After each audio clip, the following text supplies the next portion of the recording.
तूट कमी करण्यासाठी कुठली उपाययोजना करणं अपेक्षित आहे? ॲप्लिकेशन बेस्ड क्वेश्चन आहे. मुळात तुम्हाला आधी क्लिअर कट काय माहिती पाहिजे. तूट हा काय प्रकार आहे, काय असतो सांगा. तूट म्हणजे सरकारचं उत्पन्न जास्त की खर्च जास्त? खर्च जास्त. 100 रुपये उत्पन्न, 120 रुपये खर्च आहे, म्हणजेच ही 20 रुपयाची काय निर्माण झाली? तूट. आता ही काय करायची? कमी करण्यासाठी सरकारने पुढे कोणत्या उपाययोजना केल्या पाहिजे? कमी करण्यासाठी काय केलं पाहिजे? एक तर तुम्ही उत्पन्न वाढवलं पाहिजे किंवा खर्च. Yes or no? हेच तुटीवर उपाययोजना आहे ना.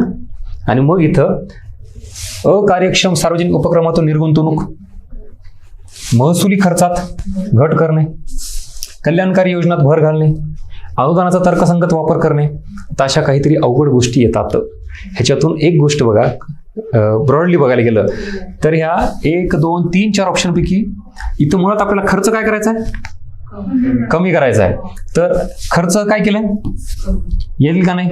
अनुदानाचा तर्कसंगत वापर करणं म्हणजेच योग्य ठिकाणी योग्य त्या प्रमाणात, त्या उगाच किती अनुदान देऊ नका. त्यामुळे इथं सुद्धा खर्च काय व्हायला लागलाय? कमी व्हायला लागलं. ह्या दोघांमुळं. ह्याच्यामुळे काय व्हायला लागलं?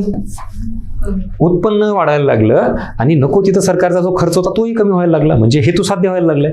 पण मग ही एक अशी गोष्ट आहे की ही खर्च सरकारचा वाढवते, याच्यामुळे तूट काय होईल? वाढेल.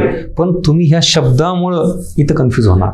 कल्याणकारी शब्द म्हणजे सर चांगली गोष्ट होईल असं नाही. सो मुळात आपल्याला आता थोडा ब्रॉडली विचार करावा लागेल की हा ऑप्शन घ्यायचा का नाही. सो याचं उत्तर काय? अ, ब आणि ड. कल्याणकारी योजनेत भर घालणे म्हणजे सरकारचा खर्च वाढवणे. किती जणांनी याचं उत्तर चुकलंय? वेगळं दिले चांगलं, बेस्ट. कळते काय चाललंय ते?